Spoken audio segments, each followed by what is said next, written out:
Excuse me, got the time? I forget the time. Give me your wallet! Give me your money now. If you don't give me your money, I'm going to blow your brains out. Give me the money! Give me your wallet now! Hi, my name is Sergeant Jim Wagner, and welcome to Crime Survival. What you just witnessed was an armed robbery, and of course in a real situation, whether you're standing at an ATM machine or whether someone approaches you on the street, that's exactly how it would look. And of course, this is what this is all about, crime survival. But before I go into the actual meat of what we're going to study, I'm going to talk a little bit about myself. I've been in law enforcement now for 14 years. I started off my career as a corrections officer, which let me understand the criminal mind. Of course, I housed, booked, and dealt with prisoners all the time. I also became a street police officer at a local municipal police department. I've arrested drunks, rapists, murderers, armed robbers, and of course I've dealt with many victims over the years. I then ended up on a tactical team, a SWAT team, dealing with, of course, all kinds of high-risk situations.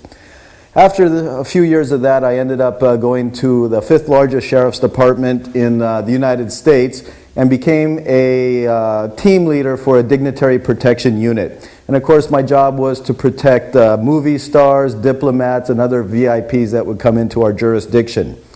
After 9/11, I ended up becoming a special agent selected by the United States government to be on a counter-terrorist team. And of course, after 9/11 in the United States, there were only 3 counter-terrorist teams, and I was fortunate enough to be on one of them, and I did 146 missions with them. What does this mean to you, all this background? Well, in the martial arts, where we're talking traditional-based or sport-based, what we're going to cover today is things that are lacking in most training. Now, if you're a student, this is the kind of martial arts training or what we call personal protection training that you need. And if you can't find it in the outside world, which you're not going to because this is relatively new, teaching people like you how to survive high-risk situations and, of course, a variety of crimes. If you're a martial arts instructor, and you know from your training that this is the one part that's lacking. And of course, you can take this information for yourself, pass it on to your students, and prepare them for modern crimes. Now let's go back to that crisis rehearsal that we did in front of you at the beginning of this project. And you're the one that this happened to, you're the victim, and you've just called the police, and now the police are arriving. Hello, I'm Officer Crowner. I'll be taking the report today. Okay, I'd like to ask you first exactly what happened. Okay. All right. Let me take a few notes here, okay? Okay. So, which direction did he head in? Okay, he went north. All right. What race was he? Was he white? Was he black? Okay, he was a white male. Could you tell me what age he was around? Okay. How tall was he? Was he a heavy build, medium build, light build? Okay. What hair color did he have? Okay, so he had a hat on. Okay. What I'd like you to do now is just give me a description from top to bottom of what you saw. What kind of clothing was he wearing? Okay, he had a hat. Okay, now he used a gun, correct? Okay, what kind of gun did he have? Do you know anything about weapons? Any kind of caliber? Was it large, small, color? Okay, thank you. I'll be reaching you shortly. Essentially, that's exactly how a police officer is going to come up at the initial phase of contact. Now you got to remember, in any kind of self-defense situation, which that was self-defense, granted, you didn't do any of your martial arts skills, you didn't have to protect yourself, you complied. And in this case, that was probably the best thing. The robber was at a distance from you, he could have easily shot you, he said toss the wallet, sounded like that's all he wanted. Okay, good move, you tossed him the money. And of course you gave a description of this person, and we're going to talk about descriptions in a moment. What separates reality-based personal protection from, let's say, traditional-based or sport-based martial arts is this crisis rehearsal where your martial arts skills, now granted you didn't have to fight in this one, but other ones you will have to, Your martial arts skills one day are going to bring you face to face with the police and face to face with a judge and a jury one day. And especially if you used any kind of force like we talked about in our first video, knowledge domain. Of course, if you are the victim of a crime or your loved one is a victim of a crime, you want this guy obviously caught, you want him taken before a judge, and you want him behind bars, especially if he injured you or somebody you care about. Or even if you're just a bystander and you see a horrendous crime, you obviously want this criminal brought to justice. Now, I've been in the martial arts now 26 years, and I've taken all kinds of traditional-based, sport-based, and obviously I created reality-based as you see it here today. And one of the things that was never taught to me, and of course when I was in different type of traditional, we would bow after a sparring match, or after it was over, that was it.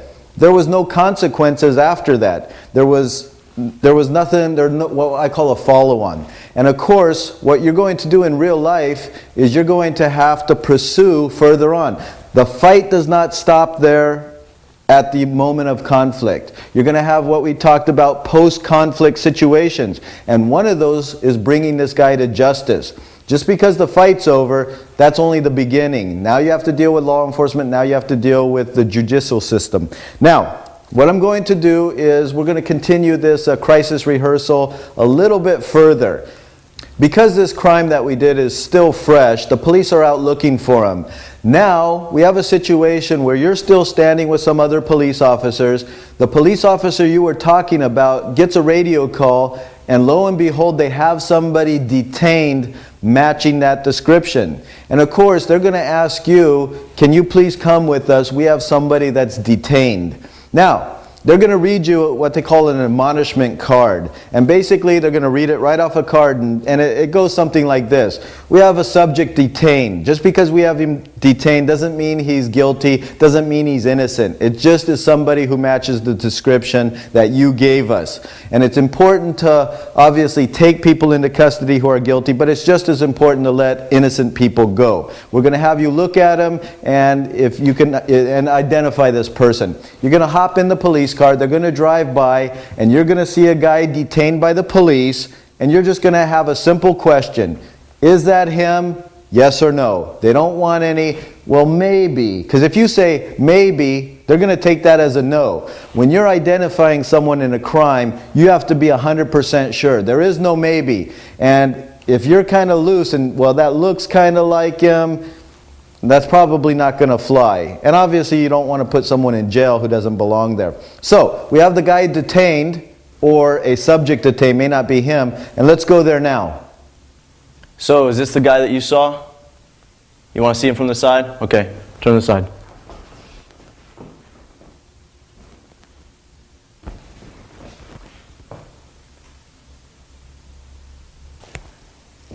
So that's exactly how it would be. They drive you to the scene, you identify him, yes or no. But let's say that they didn't have anybody detained. What would be the next step? Well, the next step is one day you're going to get a call from a detective from the police department, and they're basically going to say, hey, can you come on down? We want to show you some photos. And what they're going to show you is what we call a six-pack. A six-pack is basically, they have somebody who they think is a suspect. They put his picture on a cardboard frame. This frame is about maybe 6 pictures. Then they get pictures that are similar to the guy who they have arrested or they think is the suspect. And of course, it's not going to be, if it's a black guy, they're not going to have a black guy and 5 Asians because that would be biased. Or they're not going to have a big fat guy if he's the suspect, and then all of a sudden 5 skinny guys. That would be, again, too biased. The system is supposed to be fair and just. So what they're going to do is have a picture of 6 people who look very similar features, similar, weight, and of course, that's to be fair. And then of course, you're down at the police station, that's him. Sometimes they're not going to tell you anything. They're just going to say, thank you very much. You won't know if you picked the right person or not. And again, don't guess. Well, I think that's him, because they'll write down that statement, you're not sure, and it's not conclusive. You want to be sure, and you say that's him, or it's not him. It's as simple as that. Now I'd like to introduce my assistant instructor, Sergeant Tanner Nystrom. He's not even actually a police officer. He is a sergeant with the United States Marine Corps, and his current position is a black belt instructor for the United States Marine Corps martial arts program. And he has a background in Muay Thai, Western boxing, mixed martial arts, and of course he's a reality-based martial arts instructor. Now he's dressed like a police officer. Why? Because we were doing crisis rehearsal. And of course that's the great thing about it, is he has no police experience. This is the kind of stuff you need to do if you're a martial arts instructor in your studio. Anybody can do this. And of course this is just a generic uniform. This is not even a real badge. It's a security badge. But you know, from here it looks like the real deal. Get a little gun belt you can order from any military surplus type catalog. And you got yourself a realistic situation. And of course that's what reality-based training is all about, setting up these situations. And of course there's much more to this. We don't have time, obviously, in a 1-hour video to go in it. But these are the kind of situations you can set up. And of course, even if you never set up this kind of situation, you had a view of kind of what to expect if you're ever a victim. Like I've said before, not only is your martial arts skill going to be one day presented before the police if you use them, but you're going to end up in court. And in fact, that's what we're doing right now. I am going to represent an attorney who's protecting a client. And this here is obviously the opponent, the plaintiff.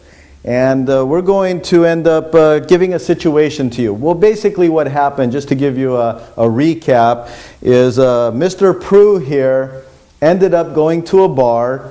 There was some sort of altercation between him and another gentleman, my client, and a fight broke out. Very typical situation. Well, Mr. Prue, during this court case, claims that he did strike my client, slugged him in the face, and also tried to knee him in the groin, which grazed him, hit him in the thigh, and subsequently my client has nerve damage to his vertebrae. So that's where we're at. We're in the courtroom right now based on that. And of course he is going to try to defend his position. Now, why are we doing this? Because, well, I've been in court many times. As a police officer, I've been a witness. I've had to defend myself, defend my actions. You as a civilian, martial artist or not, if you ever use force, you're going to have to justify what you did. I'm going to give you a little taste of what's going on. In fact, he knows about as much as what's going to happen as you do. And there's no rehearsal. I'm going to question him like I would a defense attorney. Now, for you who are attorneys, give me a little slack because that's not my profession, but I certainly know what it's like on the receiving end. So, here we go. Mr. Prue, so you study the martial arts, don't you? Yes, I do, sir. Could you be a little louder to the jury here? Yes, I do, sir. Good. What school do you attend to learn your martial arts? The Combat Karate Academy on Main Street. The Combat... Can you say that just a little bit louder? The Combat Karate Academy on Main Street. All right, the Combat Karate Academy on Main Street. I've already got permission from the court, and of course we have a dictionary here. Judge, do you mind if I read the definition out of the dictionary? All right, so I'm going to read it to you, all right? It says here, combat, to fight against. And of course, the second one is active fighting between enemy forces. Do you understand what I just said? Yes. Would you like to see this? No, sir. All right, so active combat between enemy forces. Is that what you learned in your martial arts school? We actually study self-defense, sir. Why is the name of this school Combat Karate Academy? Is this not what the word we just talked about? Yes, sir, but it's not my school. But you study there. Yes, sir. Are you learning to fight against enemy forces? I'm learning to fight against anybody that would seek to hurt me or anybody that's under my care. Interesting. So, combat. Why would, if this is a civilian school, why would your instructor, or why would you even be learning military tactics? I'm not sure that we are learning military tactics. It's simply self-defense training that I take there. Then why isn't it called Self-Defense Academy? I don't know, sir. You don't know? You didn't check the school out before you started learning these techniques? No, what we train, what the classes that I take are simply for self-defense, sir. Okay, and during the self-defense training, are you taught to injure people? We're taught to defend ourselves physically, yes, sir. Are you taught anything that could injure somebody? Yes, sir. Yes? Yes, sir. What kind of techniques? We use striking, kicking, knees, things to defend yourself in the case of violent attack. Okay, do soldiers also learn these kind of things? I'm not a soldier, sir. I don't know what they learn. You don't know what they learn. But, on the other hand, you are studying combat, right? Is that not true? You're studying combat. Studying self-defense, sir. Self-defense. Is self-defense and combat the same thing? Not in my mind, sir. Not in your mind. But yet that's the school you go to. Yes, sir. That's the name of the school, and what it teaches, they also teach women's self-defense, which I don't take. All right, and also, when you struck my client, what kind of technique did you say you used? I basically just punched him. He came at me very quickly, and he swung at me. I think that he thought I was someone else, but he didn't give me time to explain anything. And within a... So, whoa, hold. You think he thought you were someone else? Well, he called me by a different name. It wasn't my name, so I assumed that he thought I was someone else. But he didn't give me any time to explain, so I just... So you can jump in this guy's mind and you can tell me what his thoughts were. No, sir, I can't. I'm just simply saying that he called me by a different name. Well, according to him, he was calling a buddy behind you. So why is it you suddenly got in the middle of this? I didn't. He came at me, and he threw the first punch, sir. All right. We could go on and on and on. In fact, that was just a little bit of what you might experience. Now, obviously, he's just a student wanting to learn how to defend himself. The problem is, the name of his school is Combat Karate Academy. And a lawyer is going to tear you apart if you have something like that. If you got a logo that is a skull and a dagger going through it, and you're talking about, hardcore martial arts, they're going to rip you apart because they're going to have an easel with your logo, your school's logo there, and they're going to have a field day with you. Likewise, if you start talking about anything that they can remotely grab onto, guess what they're going to do? They're going to start rabbit trailing all over the place. They're going to make you look like you don't know what you're talking about. They're going to make you look like you're not an expert, and then they're going to make you look like you're a killer. And of course, that's the whole game. And that's what it is. It's a big game. They're going to make you look foolish. They're going to try to intimidate you. And in fact, they're going to try to get you angry if they could. And then luckily he's very calm, but if I suddenly really pushed him and he started getting angry, then all of a sudden that lawyer can say, oh, look how fast he gets angry with questioning. No wonder, he ended up getting violent out there. Of course, the judge might shut me down, but the jury's already heard this. We've talked a little bit about the court case. We talked a little bit about contact with the police. Now let's get into some actual techniques dealing with crime.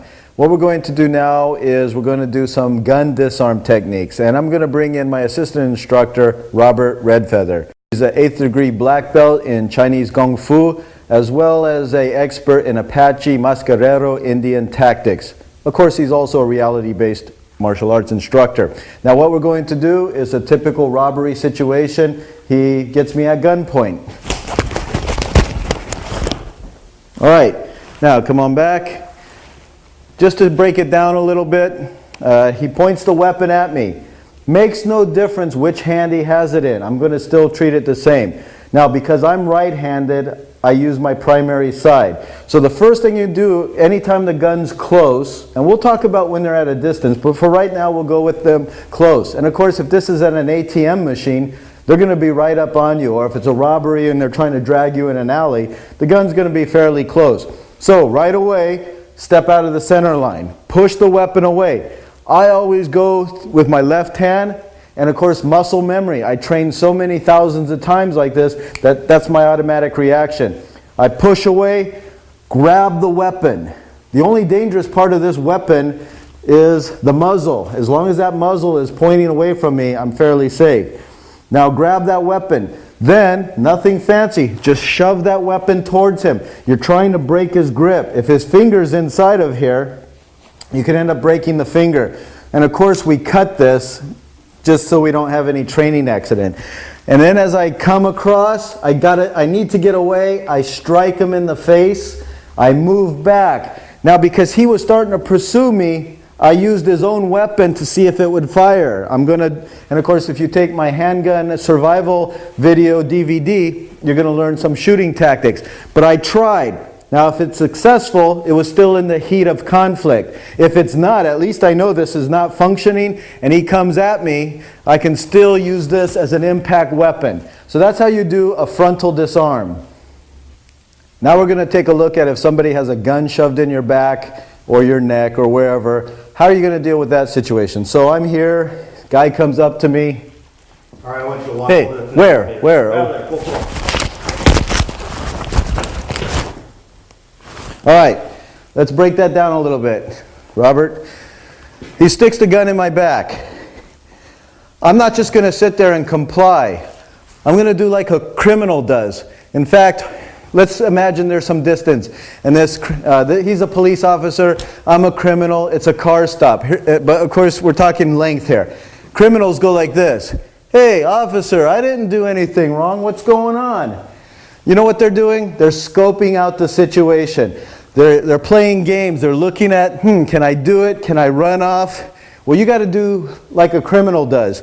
You don't just comply, everything's hunky-dory.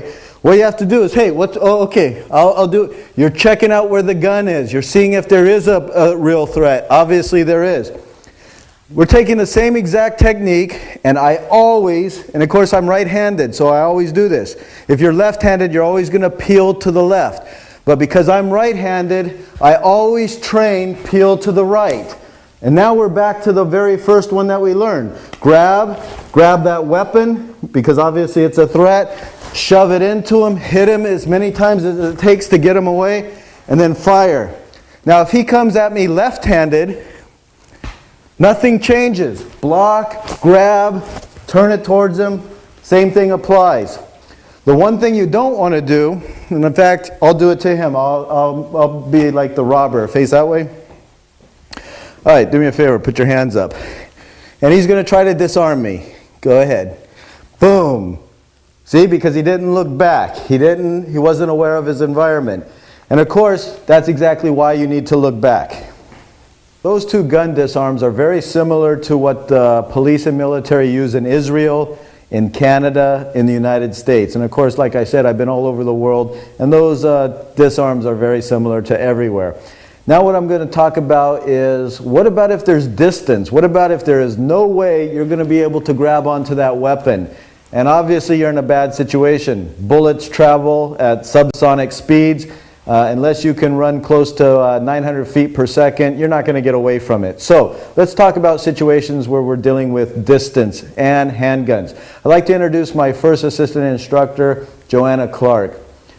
Joanna is a detective in London, and she is a police officer with extensive experience in robberies, crime situations, burglaries, rape victims. I'd also like to introduce my bad guy in this particular one, which he started out in the beginning of the video, David Shorter. He's also a police officer working in the London area in the United Kingdom, and he also is a very experienced and seasoned police officer. What we're going to set up now is, he is a bad guy, he has a gun, he's going to aim it at her, and he's going to give her commands. Obviously a bad guy, if they want to shoot you, like some gang members or robberies where they're just going to shoot you and do something, they'll do it. But if they start giving you commands, obviously they have some sort of plan. And we'll see what this plan is. Go ahead.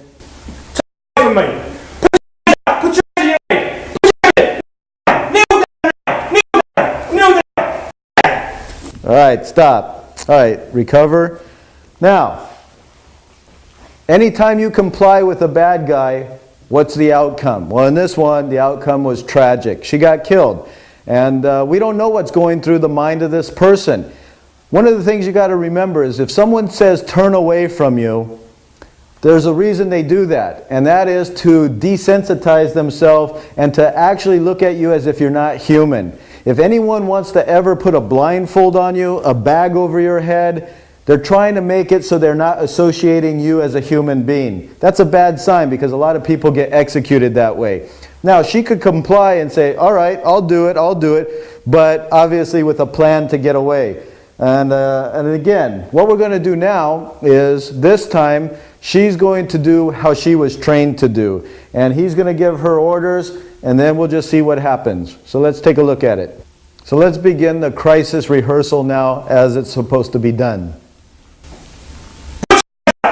What is it you want? What do you All right, now, David here was pointing the weapon towards her. What did she do? She tried to get him mid-sentence. As he's talking, she all of a sudden ran away. Now, she's by herself. She doesn't have to worry about protecting somebody else. She's by her lonesome. And you got to think for a second. When people train to shoot guns at a gun range, how are the targets set up? Well, they're set up, obviously, somewhere downrange. Or if this is a bad guy practicing how to shoot, he's going to staple a target to a tree. He's going to shoot at it. He's going to put a bottle on the fence. He's going to shoot at it. For the most part, these targets are stationary. You got to remember, very few people, unless you're a professional counter-terrorist or a police officer with a really hot range, most people are not used to lateral movement. She did the right thing. She's in a no-win situation. And in her case, she didn't trust this guy. Hey, I'd rather take my chances. So she just starts running while he's caught off guard. And you remember what I said in knowledge domain in video number 1, the OTA process. He all of a sudden had to go through the OTA process, gave her about a half a second to make her move. As she's running, and of course he's aiming, what's happening with that gun as I'm running? He has to keep tracking me. And of course, every time he has to move that gun, the chances of him hitting me are obviously great, because he's not going to hit me as easily. If I'm just here and I run away from him, for all intents and purposes, I'm a stationary target. Yeah, I'm getting smaller, but I'm still in the line of sight. If I move towards him, he's going to have what's called a sympathetic reflex. And he's going to get a startled situation, and because when you're startled, you grip, he's going to end up pulling that trigger. So I'm forcing him to shoot me. But by suddenly running and making him track me, he now is going to have to shoot me. And of course, I'm offering him the side view of my body. Gives him a much narrower target to hit. And let's talk one more thing. If he does hit me, this is not Hollywood, where all of a sudden he hits me and I'm dead. Now, yes, that could happen, and it does happen once in a while. But you have to remember that only 10% of all gunshot, where someone's involved in a gunshot type shooting with guns where they get hit, only 10% are going to be fatal. Well, what does that mean for me? That means I have a 90% chance of living even if I get hit with a bullet. I'll be okay. In fact, if I had those odds, I'd be living in Las Vegas. The main thing is, even if you do get hit, you keep going. This is not Hollywood where you drop dead after one shot. How many shots can I take? Well, I've already given myself a number. I can take 100 bullets. Now, can I really? Who knows? But in my mind, I think to myself, well, if I could take 100, 2 or 3 ain't going to do too bad. And that's the way you got to think too. It's basically the will to survive. In a real conflict situation, you may not be alone. You may have to end up protecting somebody, and that's what we're going to talk about now, protecting others, or as we call it, shielding. And as I said in my background history, I have done protective services. I've protected a lot of different people. In fact, my very last assignment before moving on to counterterrorism was a situation where I was with the President of the United States, George Bush at the time. Now I'd like to introduce my assistant instructor, James Prue. You saw him during our court case, and let me properly introduce him. He's a sheriff for several years up in Canada. He's also a martial artist and currently a reality-based martial arts instructor. Now what he's going to do is he's going to be a bad guy, and he's just randomly going to pick these people to attack. Tanner here is obviously protecting or being with his girlfriend, and we're going to see, once he sees a threat coming, how he handles that. So, here we go. He sees a threat, and we have an attack. And stop. All right, now come on back. Now slowly, as he was stepping forward, he obviously saw this knife. He ended up taking his hand, sweeping her behind, and getting in front. That's what we call shielding. And obviously, now in real life, Joanna knows obviously how to fight and protect herself. But in this situation, she's like the 98% of the sheep out there who know nothing about how to protect themselves. So the 1% who are the aggressive people, now there is another percent, they're the wackos, they're the psychos. So there's 2% of people out in society who are willing to fight and protect themselves. The wackos and, of course, the good citizen. And so he's going to put her behind and he's going to prepare. This is the fastest way to do it. Now let's look at another example. Now we're going to do the exact same scenario, except this time Tanner's going to use a slightly different technique. So here we go. Come on, let's see what you got. Let's see what you got. Back off, back off, back off. What are you gonna do? Back off. Okay, stop. Get back into your positions. Now, slowly, let's talk about this. As he saw the threat, he immediately grabs for her opposite arm, right? Basically, in this case, he decided to use his left hand. He grabs her left hand or wrist. He pulls it tight to his chest, and this is what we call bagpiping. This is a good technique because, let me take the weapon from you. If I am coming at him and I move, look at where his protectee moves.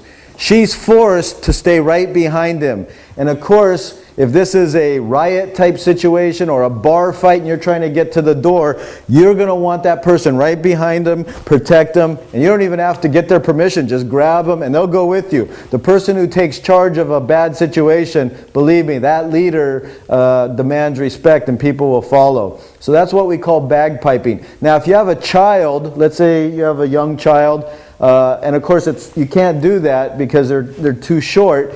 In that case, just grab their collar or grab the top of their hair, just a chunk of their hair, put them behind you, and now you can fight. And that's how you keep a child next to you, because if all of a sudden this child gets off, now you have a possibility where that child could be used as a hostage, and that's going to be a bad situation. What we're going to do now is simulate another type of criminal attack, and I'm not going to explain it right now, I'm just going to let them do it. You're going to figure it out real quick, and then we'll talk about it. So, here we go. Hey buddy, you got any smokes? Yeah, I got some. All right, good, stop. All right, did you notice that? In fact, I even got a little bit on myself. Natural reaction. He has a cup of water. Now obviously, this could be anything. This could be battery acid. This could be pepper spray. The problem is, many criminals nowadays are using caustic chemicals or even non-lethal type devices like pepper spray or mace. They're coming up to their victims and they're spraying them in the face.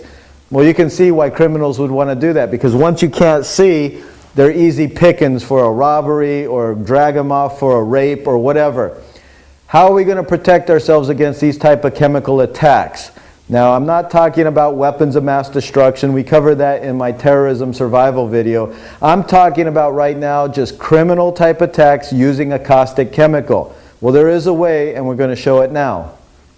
So let's talk about the elements of a chemical attack. Well, first of all, anytime someone comes up to you and throws a substance in your face, what's your natural reaction? Well, your natural reaction is instinctive, and you can't change it no matter how much you train. You're going to close your eyes, your hands are going to come up. Now, depending on the distance and how fast it's going to hit you, you're going to react some way or another. You may even step back if you have a moment.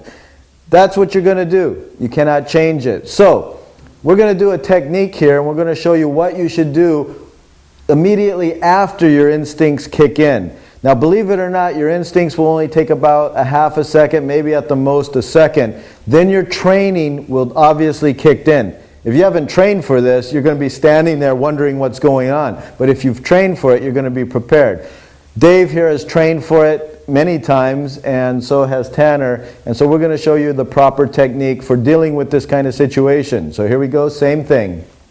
Hey buddy, you got any smokes? Sorry, but I don't know. All right, good.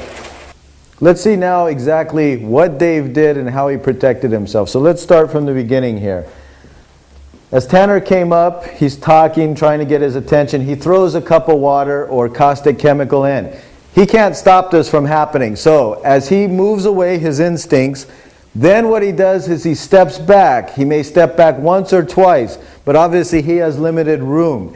He then takes his right bicep, shoves it in the socket of his eye, and wipes out like a windshield wiper. He takes his left bicep and wipes it out. And now once he's wiped out 90% of the chemical, he now gets ready for this engagement should it happen. Now let's see those movements put all together. Here we go. All right. He would obviously step back. He can still run back as he's wiping his face. And of course, if you remember our defensive tactics, he could do a hasty retreat and be even safer. Then he gets ready to engage.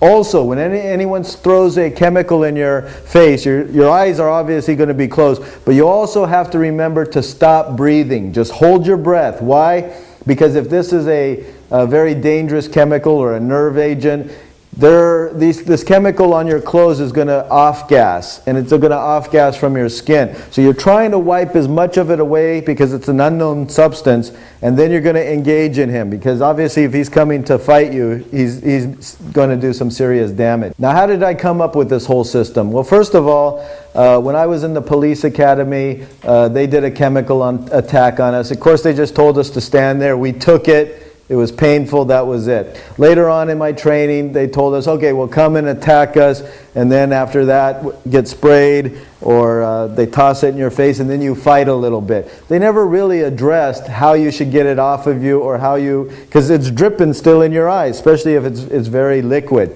And so when I was finally with the Law Enforcement Academy, and we were going through counterterrorism school, they basically said, hey, you guys can do whatever you want. We're going to attack you, and then you're going to fight. That's when I finally came up with the moves, and I had never seen it done by anyone else. So after I got out of counterterrorism school, I took this on the road, and I basically taught my technique to soldiers and to Marines and police officers throughout the world, and now, of course, to you as civilians, because you need to know how to do this and protect yourself. And that is, again, let's go through the steps. The steps are, you're going to obviously react. So one is turn away. You're going to want to turn away, because if it's a huge amount, you don't want to be sitting there catching it in the face. 1, turn away. 2, get back and wipe. 3, re-engage. And of course, counterattack. Or escape. Escape might be your best option. But the main thing is, if you follow those, and you can easily practice them in a school environment or just training in your home, just use water, and of course you'll see even water makes you flinch, and that's the whole purpose of a chemical attack. Now let's talk about situations where you're in a seated position. This could be, of course, you just got into your car, you're ready to drive off, and now a guy who wants to carjack you breaks the window and is trying to stab you or put a gun to your head or fight with you. Or it could even be a public transportation situation, like you're in an aircraft, some guy pulls a knife, or obviously not allowed on aircraft, but they still get him on board somehow, and he starts attacking you or other passengers. Or it could be a bus situation. So how do we protect ourselves in a seated situation? Well, we have, of course, the passenger on the right side, Robert, and we have the driver on the left side, Tanner. Or if this were a public transportation situation, they're just, sitting on this flight enjoying themselves. Now we have, off to my left, we have James here, who's going to be the bad guy. He's going to come up and attack. And basically, Tanner's going to show you how you would survive this situation. So, gentlemen, here we go. Hey, I need your car. Okay, stop. Now, good. So let's dissect the movements a little bit. As the attacker was coming up, and he pulls a knife or a weapon, and he starts stabbing and doing whatever, the main thing he has to do, and of course, even if he were seat belted in a car, this is still going to work fine. He brings his knee up, and I've done this many times in vehicles, and you'll see once you practice it in your vehicle, it's not a big deal. Basically, this knee's coming up, and it usually comes up above the window line of the car. His hand, of course, is like a windshield wiper just guiding. Now, with his opposite hand, he can undo his seat belt, right, and get it undone, and he could also be trying to move over this way. The main thing is he's just creating a more of a distance where this guy has to reach in, and of course once he reaches in, now we end up doing our knife disarm rule or other kind of things.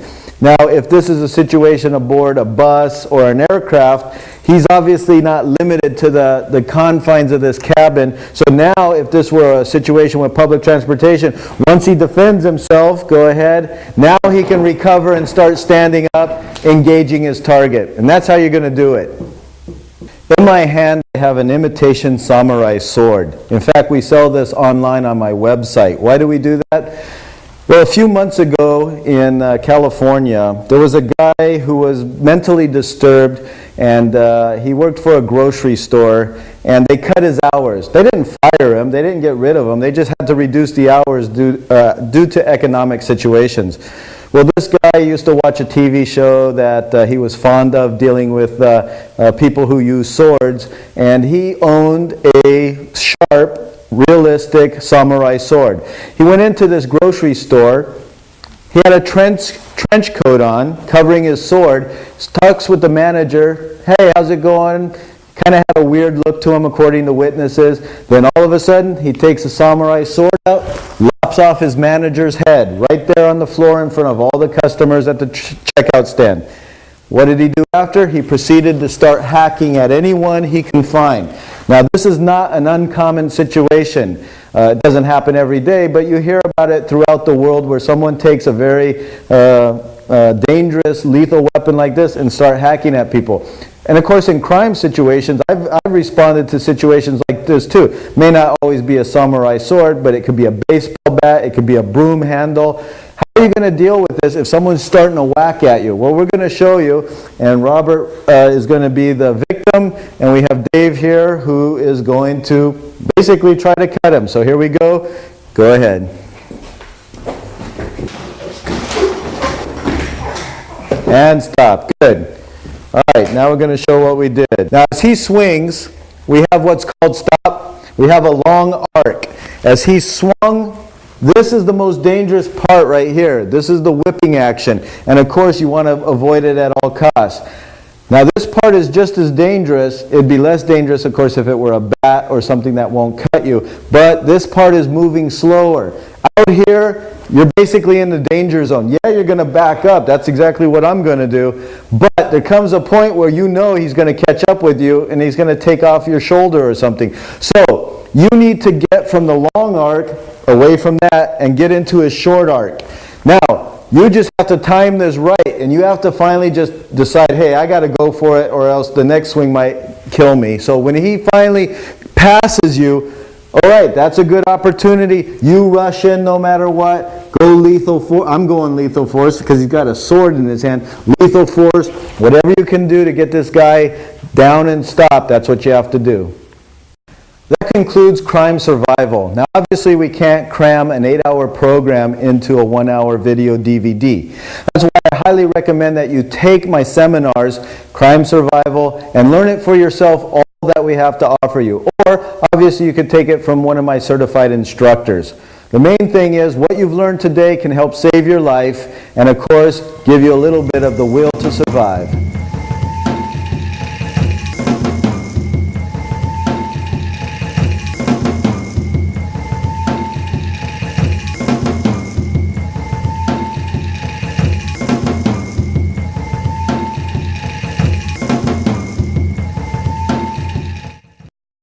In this day and age, crime and violence is right behind you. You can fight back with self-defense, and the best source is Black Belt Magazine, the world's leading magazine of self-defense. Learn how to defend yourself with fully illustrated in-depth articles, interviews with martial arts celebrities, plus trends and current events. Go with the best, Black Belt.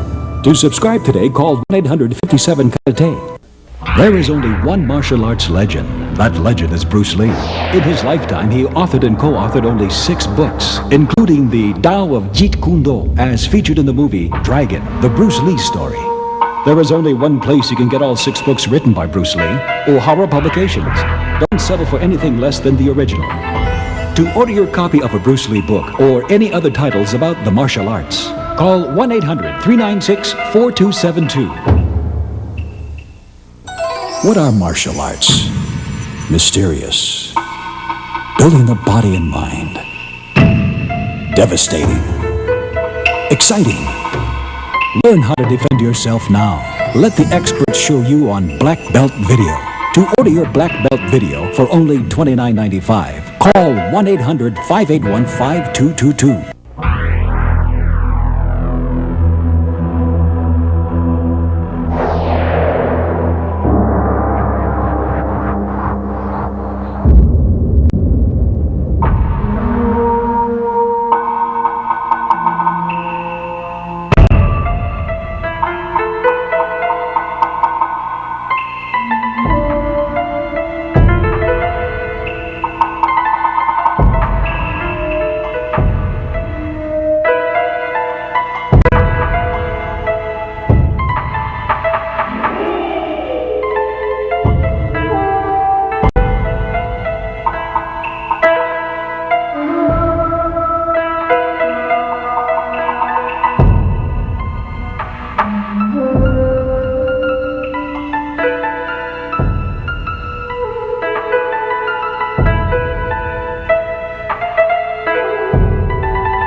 Again, that's 1-800-581-5222.